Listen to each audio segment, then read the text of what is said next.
خارج بسن دیگه خوبه دیگه. اوکی فردا بهتره.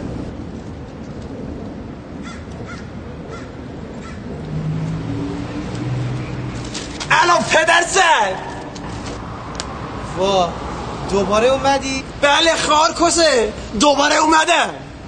تو رو خدا امروز شروع نکن بابا، من خیلی خستم، وقت این کارا رو ندارم. بس برو بمیر تخم خر.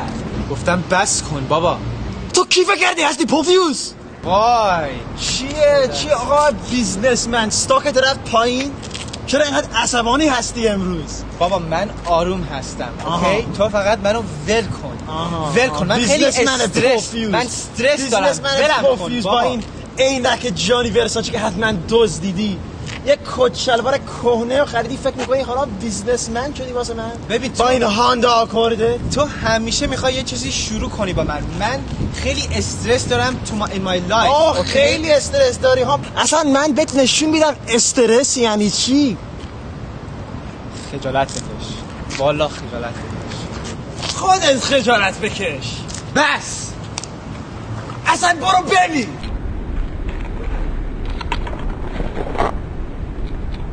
چی؟ گفتم برو بمیر پدر سگ مادر جنده دزد. من گفتم بس کن کسکش بی تربیت، خستم. هر روز وایسادی همینجا با این کونه کس بازی. برو کار کن، یه پول در بیار. باز دوباره شروع کردی؟ من شروع کردم پدر سگ؟ تو خودت اومدی با این لباسا تو گداخوده هم پیدا نمیشه.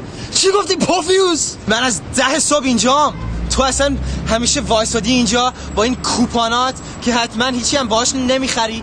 اولا من با این کوپانا خیلی چیزایی میکنم. دوما منو نشناختی پوفیوس، من ایران آدم کشتم. آره من خیلی ازت میترسم. من تو جنگ ایران عراق بودم، من میگفتن جنگلی. تو سربازی غذا میپختی. آشپز؟ کی به آشپز میگه جنگلی؟ این حرفای مزخرف سرمو برد. اصلا هنوز شروع نکردم بیشاو. الان یک فوش خواهر مادرتو بیدم که بفهمی. من بفهمم؟ خرگو من کس ننه تو پاره میکنم با این کیر گشادم. اصلا من کس ننه جنده تو تیکه تیکه میکنم پدرسک. من دیوونم بابا. نه دیوونه نیستی، فقط خری. خر زشت دزد؟ من دزدم؟ این روزنامه تو از کجا گرفتی؟ کارت نباشه جونت بالا بیاد. اصلا برو این دهن کثیفی تو بشور با صابون بی معرفت. اصلا you cross the line دیگه. فکر می‌کنی انگلیسی حرف میزنی میتونی به من بگی چه کار کنم؟ ببین عوضی من باید برم خونه دیگه. تو رو خدا برو گم شو. ایشالا از گشنگی بمیری. چی گفتی؟ وقتی که خودت شوز کرد تو در آمدی. ببین بی همه چیز اگه یک کلم دیگه بگی به من میکشمت، میزنمت، میکشمت. نه ترس، الان با این زشتی داری منو میکشی. بسته با این کس و شره.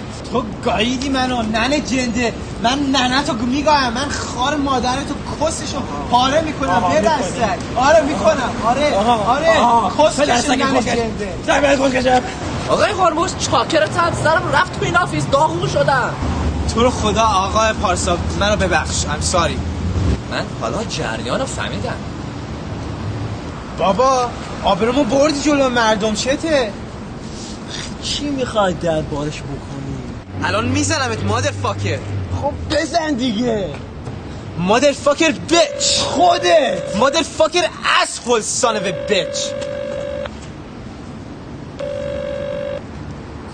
الو مادر. بله نه معذرت میخوام الان میایم، خیلی دیره. آره نمیدونم خیلی کار داشتیم. اوکی بای. مامان بود؟ آره چی گفت؟ گفت داره شام میکشه. خب بریم دیگه.